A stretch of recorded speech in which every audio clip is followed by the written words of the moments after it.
화평의 예수 그리스도라는 말씀으로 함께 은혜를 나누겠습니다.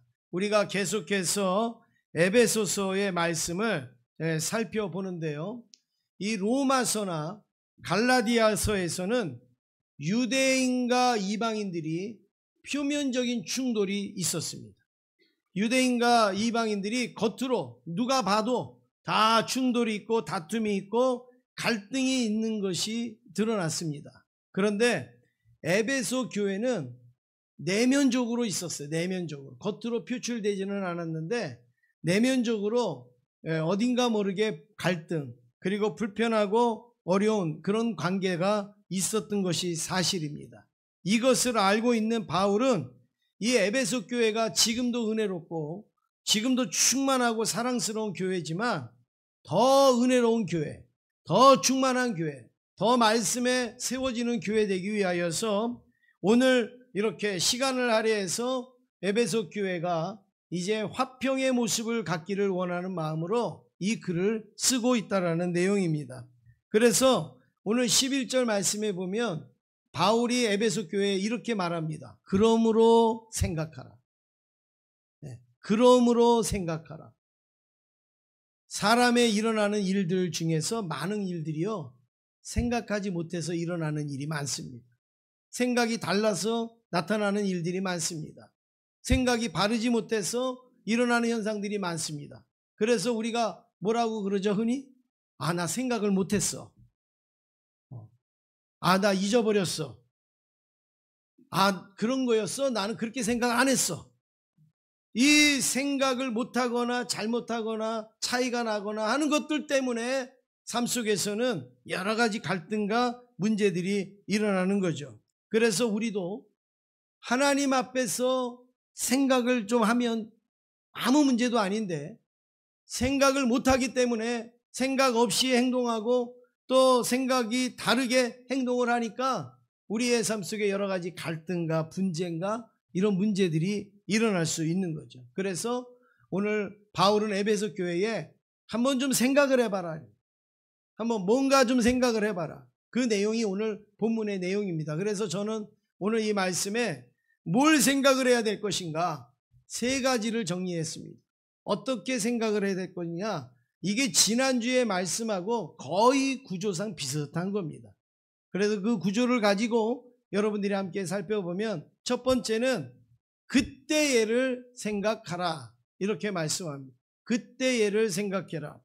11절 우리 한번 같이 읽겠습니다. 11절입니다. 시작. 그러므로 생각하라. 너희는 그때에 육체로는 이방인이요. 됐습니다. 여기까지 읽겠습니다. 그러므로 생각하라 그랬어요. 생각하라. 이 그러므로는 지난 시간에 이어서 하는 말씀이에요.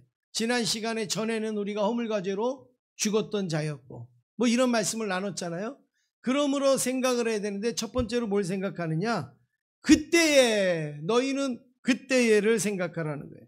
여기 그때라는 말은 간단히 말씀드리면 예수님과 상관없을 때, 아직 예수님을 믿지 않았을 때, 예수 믿고 구원받지 못했을 때, 예수님하고 별 관계가 없을 때, 그래서 육체로는 이방인이었고 그리고 할례도 받지 않은 그때에를 생각해라.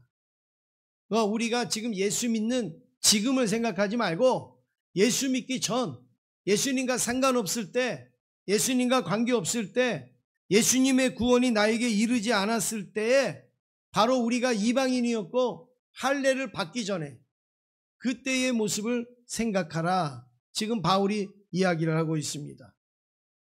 이 유대인들과 이방인들은 할례의 이 문제는요, 우리가 생각하는 것보다 훨씬 더 심각한 문제입니다.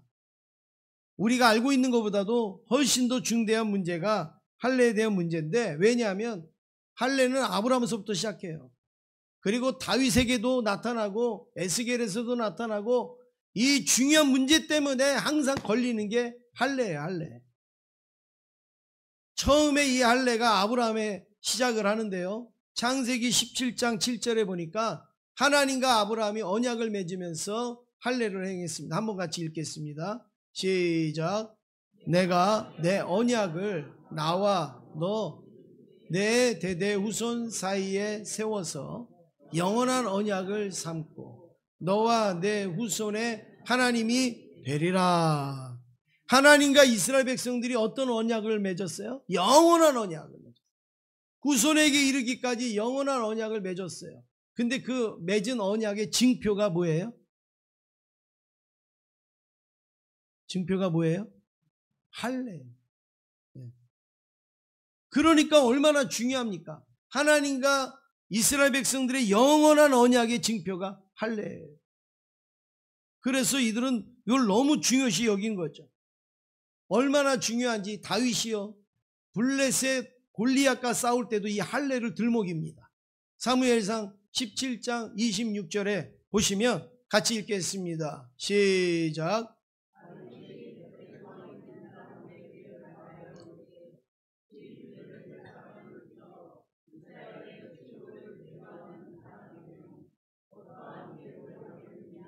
이 할례 받지 않은 블레셋 사람이 누구이기에 살아계시는 하나님의 군대를 모욕하겠느냐. 지금 다윗은 골리앗과 싸우는 가운데에 골리앗이 실력이 좋으냐, 골리앗이 뭐 싸움을 잘하느냐 못하느냐, 무기가 좋으냐, 이걸 얘기하지 않아요. 지금 골리앗은 할례 받지 못한 백성이라는 거예요. 할례 받지 못한 백성이 하나님을 조롱하고 하나님을 모욕하고 하나님을 상대로 싸우겠다고 하는 게 말이 되느냐. 아니, 전쟁에 나가서 이 할례를 얘기하는 게 이게 이스라엘 백성들이에요. 이게 유대인들이라는 거예요. 할례가 그 정도로 중요한 역할을 한 것이죠. 그리고 에스겔서 44장 9절에도 보니까 이 에스겔서에 이런 말씀이 나옵니다. 같이 읽겠습니다. 시작. 주 여호와께서 이같이 말씀하셨느니라. 이스라엘 족속 중에 있는 이방인 중에 마음과 몸에 할례를 받지 아니한 이방인은 내 성소에 들어오지 못하리라. 지금 이 말씀은 이스라엘 백성들이 출애굽할 때에, 애굽에서 나올 때에 중다한 잡족도 따라 나왔다고 그랬죠. 그래서 소수 부족, 소수 사람들이 막 따라 나왔어요. 그래가지고 이스라엘 백성들 사이에 살고 있는 거예요. 이스라엘 백성들 틈틈이 거기에서 살고 있어요. 그러니까 몇백 년을 지금 지나면서 이스라엘 백성들과 같이 밥 먹고 같이 생활하고 같이 활동하고 있어요. 이스라엘 사람인지 아닌지 겉으로 볼 때는 전혀 구분도 안 가요. 그런데 이들은 성소에 들어오지 못한다. 왜요? 할례를 받지 않았기 때문에. 할례 받지 아니한 백성들은 성소에 들어오지 못한다. 지금 같이 먹고 자고 먹고 생활하고 다 같이 해요. 그런데 성소에 딱 들어갈 때 되면 나뉘어지는 거예요. 할례 받지 못했기 때문에. 우리 같으면 우리 몇백 년 동안 같이 살았잖아요. 몇백 년 동안 우리가 함께 지냈는데 그냥 다 들어가게 합시다. 다 들어올 수 있도록 해 주십시다. 그렇게 이야기할 수 있는데 아닙니다. 왜요? 할례를 받지 못했기 때문에. 이들은 할례를 우리가 생각하는 것보다 훨씬 더 심각하게 생각했기 때문에 그래요. 그런데 그때의 기준으로 볼 때 너희들 다 할례 못 받았다. 그때의 기준으로 볼 때 에베소 교회 사람들 다 할례 못 받은 사람들이에요. 너희들도 이방인들이에요. 너희들도 그리스도 밖에 있었던 사람들이에요. 그런데 너희들이 먼저 할례를 받았다고 못 받은 사람, 아직 못 받은 사람을 내치고 밀고 그렇게 할 수 있느냐. 그때를 생각해라. 그때가 뭐예요?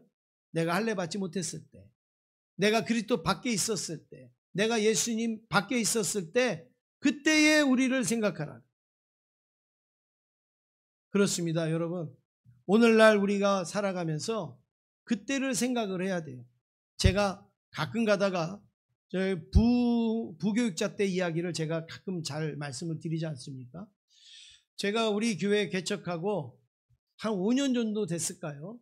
제가 뭐 하면은 부교육자 때 얘기를 많이 하니까 어떤 분이 저한테 아주 정색을 하고 이야기하더라고요. 목사님은 이제 담임 목사 됐는데 부교육자 얘기 좀 그만하시죠. 부교육자 얘기 좀 안 하시면 안 돼요. 이렇게 이야기를 하시더라고요. 그래서 제가 이렇게 대답했습니다. 저는 부교육자를 잊어버리고 싶지 않습니다. 부교육자 생활이 없이 담임 목사 될 수 없습니다. 지금 담임 목사 됐다고 담임 목사처럼 그렇게 살면 좋지만 저는 영원히 부교육자의 심정으로 목회를 할 겁니다. 제가 그런 이야기를 드렸습니다. 부교육자 생활이 여러분 자랑스러운 게 있겠어요?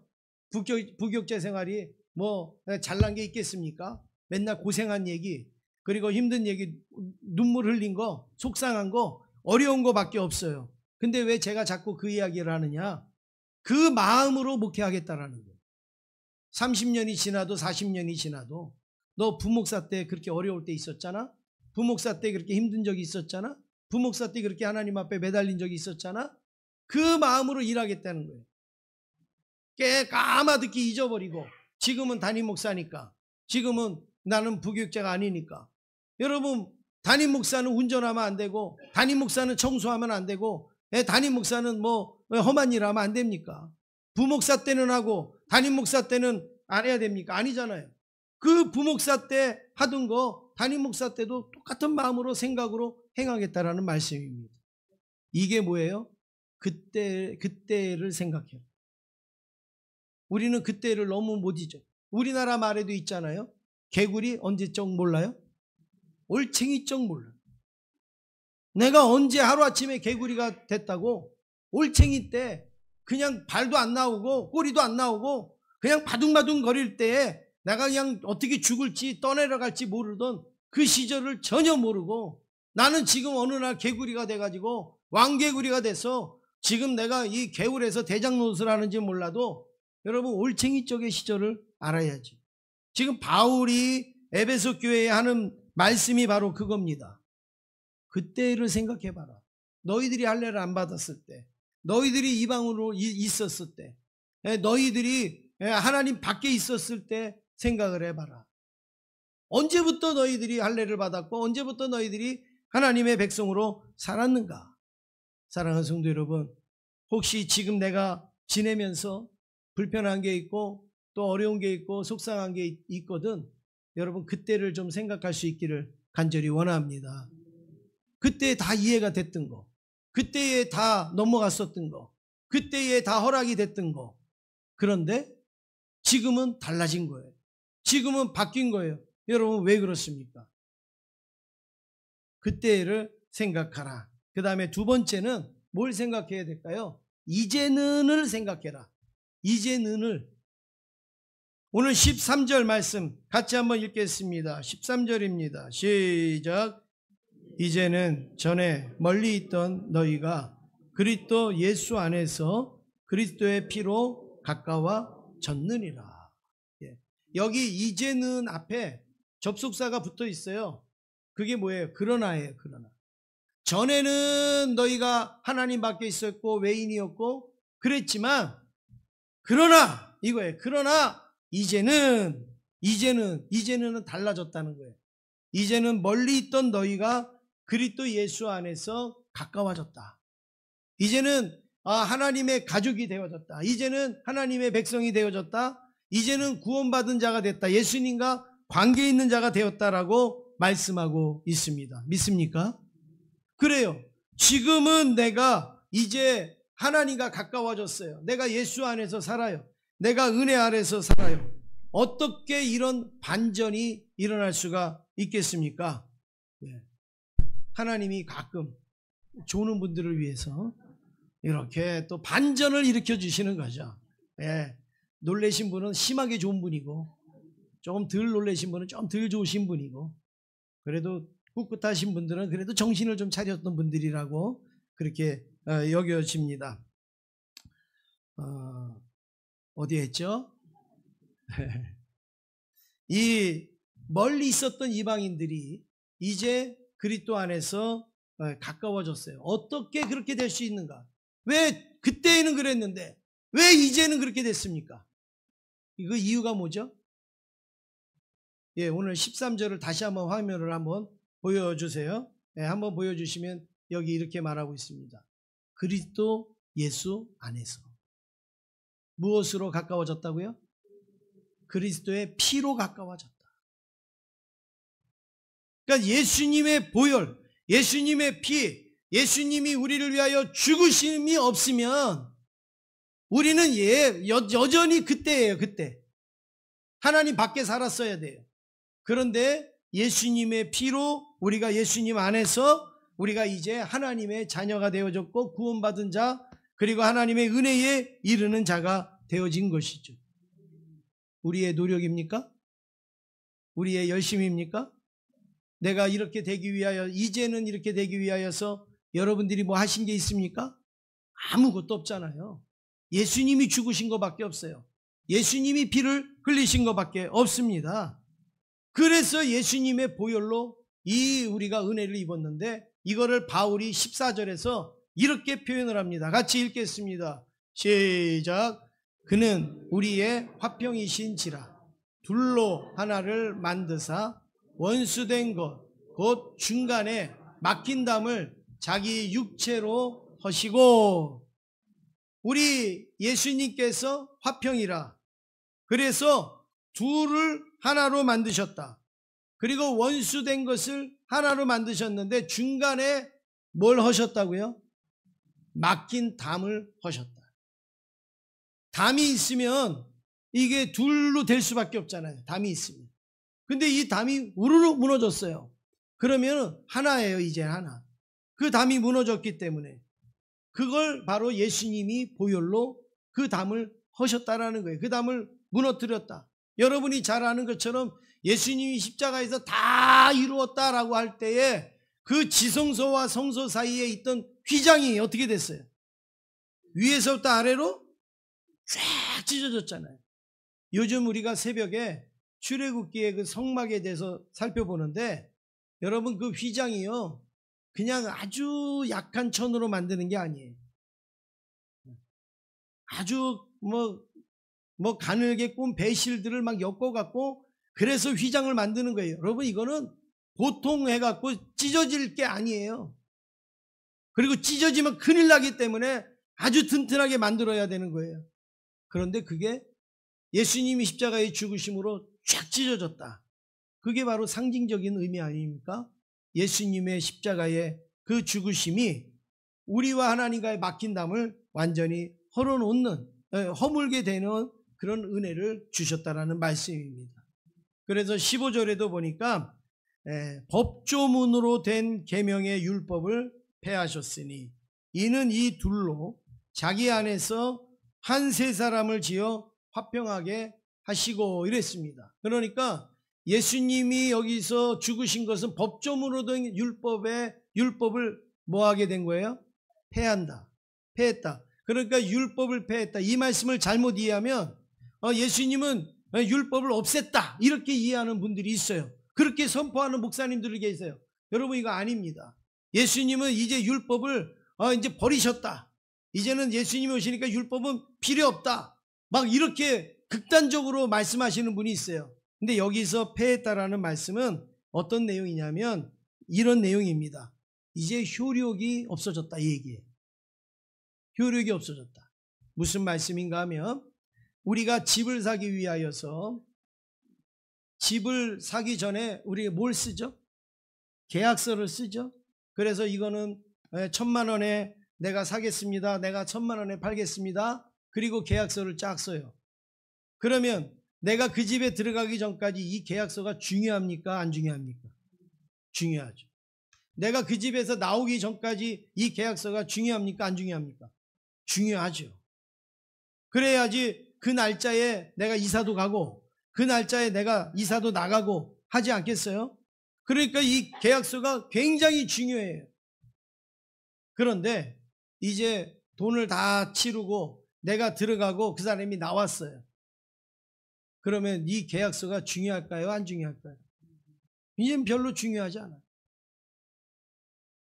여러분 옛날에 이사 다녔던 계약서 그거 다 보관하고 계십니까? 아니잖아요. 별로 중요하지 않아요. 그게 필요 없다라는 게 아니라 필요했죠. 그런데 이미 다 이루어진 다음에는 별로 필요가 없다는 거예요. 율법이 우리에게 필요하죠. 율법이 우리에게 중요하죠.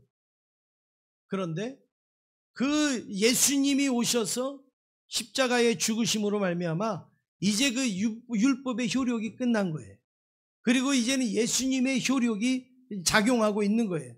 그렇기 때문에 율법은 이제 폐하셨다라고 말씀하는 겁니다. 그러니까 필요 없다라는 얘기가 아니라 지금까지 얼마나 중요했던 겁니까? 그런데 이제 예수님이 오심으로 이제 더 중요한 것은 예수님의 은혜요, 예수님의 구속하심이 더 중요한 것이 되었다라는 말씀입니다.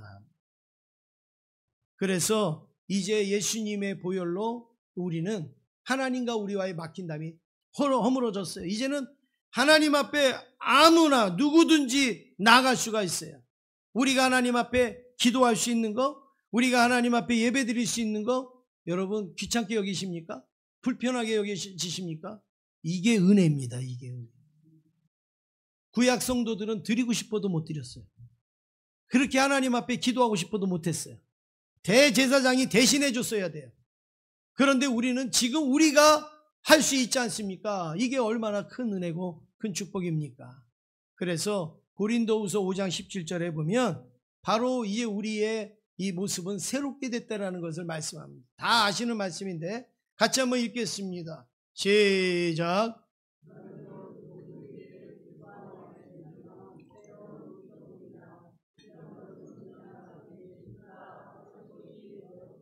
예, 우리가 그리스도 안에서 우리는 어떤 존재가 됐어요? 새로운 피조물이 됐어요. 그러니까 이전 것이 지나갔어요? 안 지나갔어요? 지나갔어요. 이제는 새 것이 된 거예요. 무엇으로요?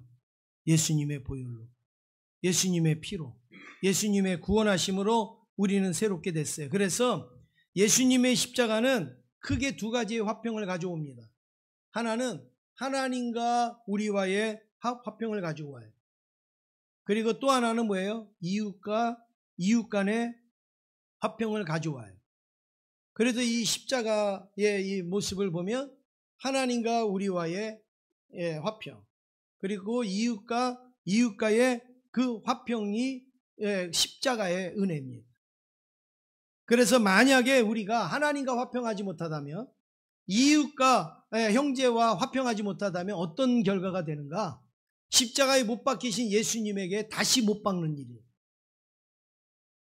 나를 위해서 십자가에 못 박히신 그 예수님에게 내가 그 아픔을 감수해야 되고 내가 감사해야 되는데, 오히려 예수님 아직 우리는 화평이 안 됐어요. 그리고 예수님 손과 발에다가 다시 못을 박는, 여러분 끔찍한 일 아니겠습니까? 우리가 이 땅에서 우리 화평하게 화목하게 잘 살아야 되는 것은 그냥 사이좋게 지내라는 게 아니라 예수님의 그 십자가의 보혈을 무색하게 만들지 않는 거예요. 다시금 그 십자가에다가 못 박는 일을 행해서는 안 된다라는 말씀입니다. 예수님이 우리를 위해서 그런 화평을 주셨다면 우리가 이 땅에 살면서 화평하지 못할 일이 뭐 있겠어요? 여러분, 부부 가운데 화평하지 못할 일이 뭐가 있겠어요? 성도 간에 화평하지 못할 일이 뭐가 있겠냔 말이에요. 예수님이 나를 위해서 죽으신 분도 있는데 목사하고 화평하지 못할 이유가 뭐가 있어요?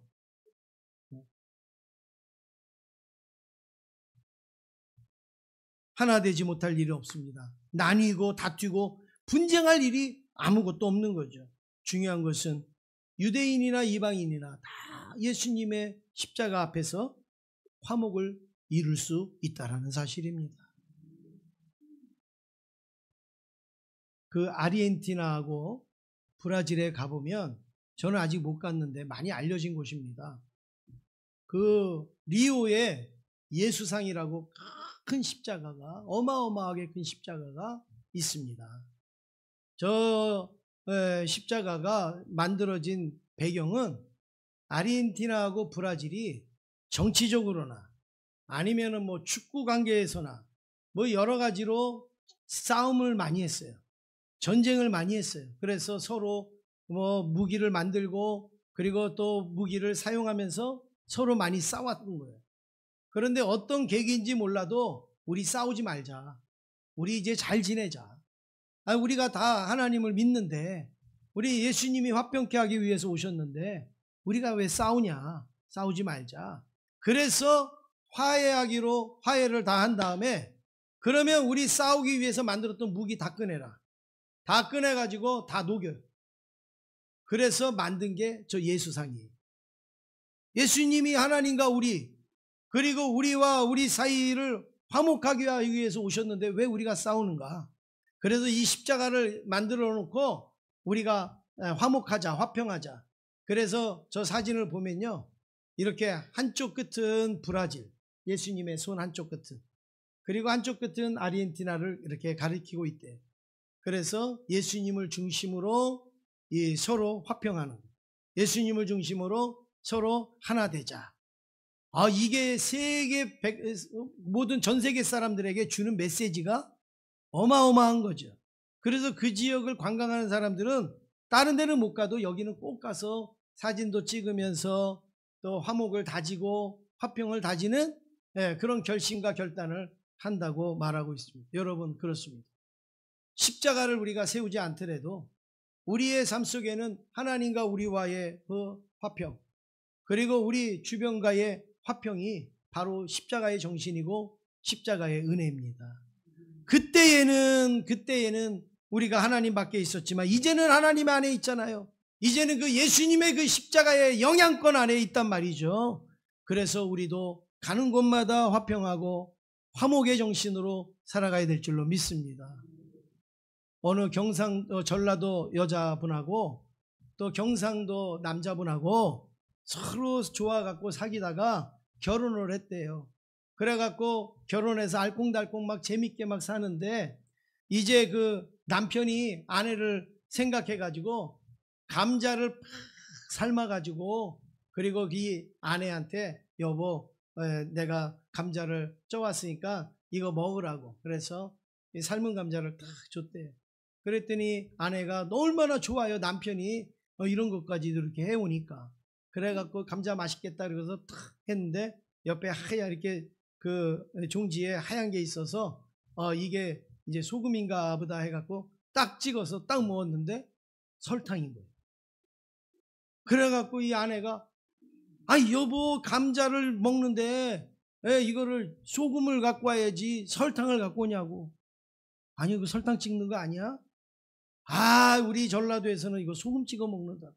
저는 뭔지 모르겠어요. 어떻게 먹는 건지 모르겠는데 그런데요. 그랬더니 이 남편이 하는 얘기가 아니 우리 경상도에서는 설탕 찍어 먹는데 아니야 소금을 찍어 먹어야지. 아니야 설탕이야. 그렇게 싸우다가 이혼까지 가는 거예요. 이제 이혼 법정에 가가지고 이제 판사 앞에서 왜 이혼을 하게 됐는가 그 이야기를 하는데 판사가 들어보니까 우습잖아요.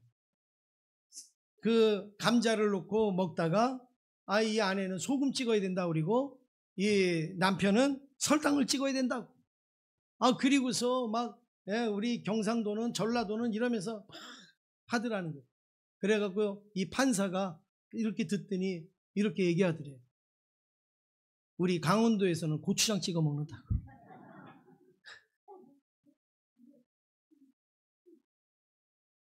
여러분 고추장 찍는 게 그렇게 중요하고 설탕 찍는 게 그렇게 중요하고 소금 찍는 게 그렇게 중요합니까? 없으면 안 찍어 먹어도 되고 나는 소금 찍어 먹었어도 설탕이 있으면 설탕 찍어 먹을 수 있는 거고 고추장 찍어 먹을 수도 있는 거 아니겠어요?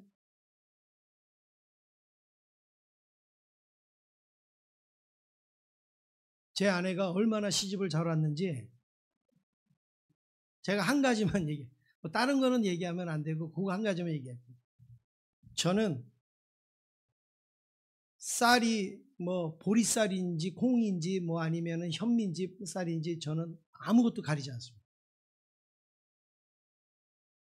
밥이 덜 익었는지 지인지 된지 전혀 신경 안 씁니다. 그냥 익었으면 돼요. 그냥 익었으면 돼요. 지르면 지른 대로 또 되면 된 대로. 요즘 시집 잘 왔습니까? 못 왔습니까? 예? 잘 왔죠? 예. 근데 이제 다른 거는 좀 형편없어요, 제가. 형편없는데, 아니, 여러분, 반찬이 짜다. 그럼 물 부으면 되고, 좀 싱겁다. 그러면 조금 감해서 먹으면 되지 않습니까? 그 한 끼가 뭐 내 생명이 왔다 갔다 하는 한 끼가 아니잖아요. 소금을 찍으면 어떻고 또 설탕을 찍으면 어떻습니까? 그거 가지고 판사 앞에 가서 따질 일은 아니잖아요. 여러분, 우리는 예수님의 십자가로 우리는 화평케 된 자들이에요. 우리의 삶 속에 소금을 문제시 여기지 마세요. 설탕을 문제시 여기지 마세요. 감자 먹으면 된 거 아니에요? 감자 맛있으면 된 거 아닙니까? 이제는 할례가 의미가 없단 말이에요. 이제는 그 율법을 폐하셨어요. 이제는 이 율법을 완성을 하셨어요. 그렇기 때문에 우리는 십자가 은혜로 살아가면 되는 것이죠. 마지막으로 세 번째, 뭘 생각하느냐? 이제부터를 생각해라. 이제. 그때에도 생각했고 지금도 생각했으면 이제부터는 내가 어떻게 할 것인가를 생각할 것을 말하고 있는데, 바로 교회가 가져야 될 그 가치관이 하나 있어요. 어느 교회든지 이 가치관을 가져야 돼요. 어느 성도든지 이 가치관을 가져야 신앙생활을 잘할 수 있는데, 19절의 말씀입니다. 같이 한번 읽겠습니다. 시작.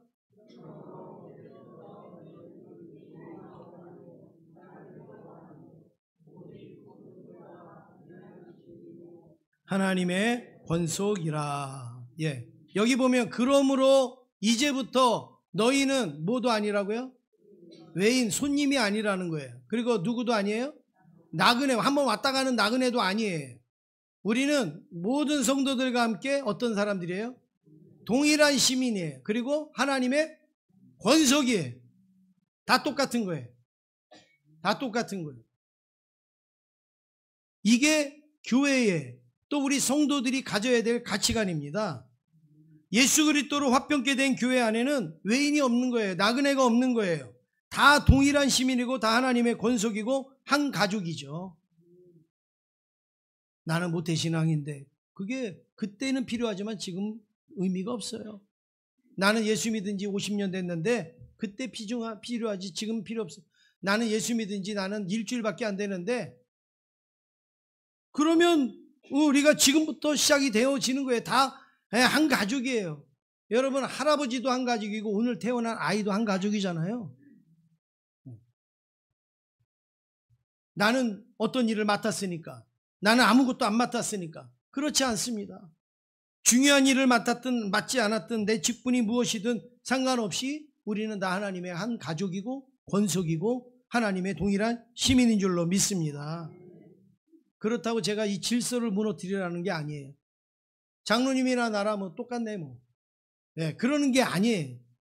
뭐 여기서 오랫동안 봉사한 사람이나 내가 오늘 온 사람이나 나랑 똑같네. 그런 질서를 무너뜨리라는 말씀을 드리는 게 아니라, 우리 그리스도 안에서 우리 다 같은 하나님의 권속이라는 그런 가치관을 살고 살자라는 거예요. 일을 할 때는 질서가 필요하죠. 일을 할 때는 순서가 필요하죠. 근데 그게 계급이 되거나 그게 우리가 하나님 앞에서 우열을 가리는 잣대가 될 수는 없다라는 말씀입니다. 교회가 하나 되기 위하여서 사람의 노력으로 되느냐? 안 돼요. 예수님의 은혜로 되는데, 20절 말씀에 보니까 이런 말씀이 있습니다. 함께 읽겠습니다. 시작. 너희는 사도들과 선지자들의 터 위에 세우심을 입은 자라. 그리스도 예수께서 친히 모퉁이 돌이 느니라. 여러분, 교회가 세워지는데 어디 위에 세워지는 거예요? 예수님 위에. 예수님이 어떤 모습으로요? 모퉁이 돌이 됐다. 모퉁이 돌은 건축을 하는데 건물과 건물, 기둥과 기둥을 연결하는 아주 힘을 받는 중요한 돌이 모퉁이 돌이에요. 그 모퉁이 돌에 우리가 하나씩 다 세워져 가고 있는 거예요. 그러니까 우리는 예수님이라는 모퉁이 돌 위에 우리가 서로 세워지는데, 우리끼리 맞지 않으면 그게 건물이 세워지겠냔 말이에요. 세워질 수 없다라는 것이죠. 이제 말씀을 마치겠습니다. 구약에 따르면 할례 없는 이방인들은 성전에도 들어가지 못했어요. 너희들 할례 못 받았지? 못 들어와. 그런데 이제는 예수님의 그 십자가의 은혜로 누구나 다 하나님의 전에 들어올 수 있고 기도할 수 있고 예배를 드릴 수 있어요. 이제는 우리가 어떤 게 필요하냐? 함께 성전으로 지어져 가는 것이죠. 모퉁이 돌이신 예수님을 중심으로 세워져 가는 겁니다. 사랑하는 성도 여러분, 우리는 하나님도 없었던 사람이에요. 소망도 없었던 사람이에요. 외인이었고 우리는 손님이었고 우리는 나그네였고 우리는 하나님의 백성도 시민도 아무것도 아니었던 사람들이에요. 그런데 이제는 우리는 하나님의 자녀가 됐고 하나님의 백성이 됐습니다. 이제부터는 하나님의 교회를 세워가야 돼요. 모퉁이 돌이신 예수님 위에 아름다운 교회, 은혜로운 교회를 만들어 가야 돼요.